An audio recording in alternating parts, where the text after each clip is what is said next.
wana give hope to the girl child. Watasia pia groups hii spoken word. So sikiza kwa makini. Si binadamu bila oxygen O2, anasema Kapedo. Si tunajua is the alpha and omega, na tunazidi kuongeza omega 3 kwa mwili ni value na bed.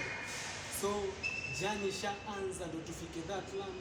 Kama mtu yeye kianza kucheza na mchanga na kudish that sun, hadi anafika place anajua kuishi his hands. Hii jani ni a feeling tuna have to fans. So rusha dice mara twice or think twice, don't take sides. Kumbuka tuko iko mbele ya Christ. Na cheki mtumwa hauawi, si alihili wengi na bado akamwita mchawi. Hakuhitaji red carpet, chini walihitaji kama tamu.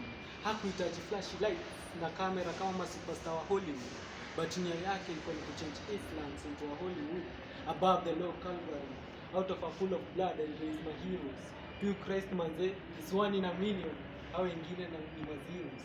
So story ya huyu demi ilianza na high fives, na ndo manake cause mamake hakuwa iko around, babake alimuita useless, mwalimu wake alisema any good for nothing course.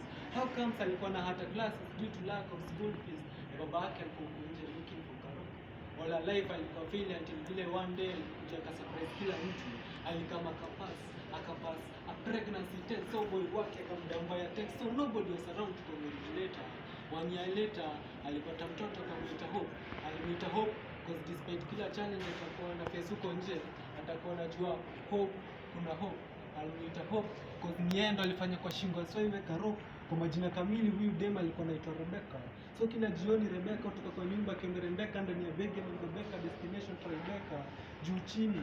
Huyu dem alikuwa anatembea na high heels na purse, na ndani ya purse kulikuwa na lipstick na pouch, na ndani ya pouch alikuwa na beba torch. So haikuwa makosa yake.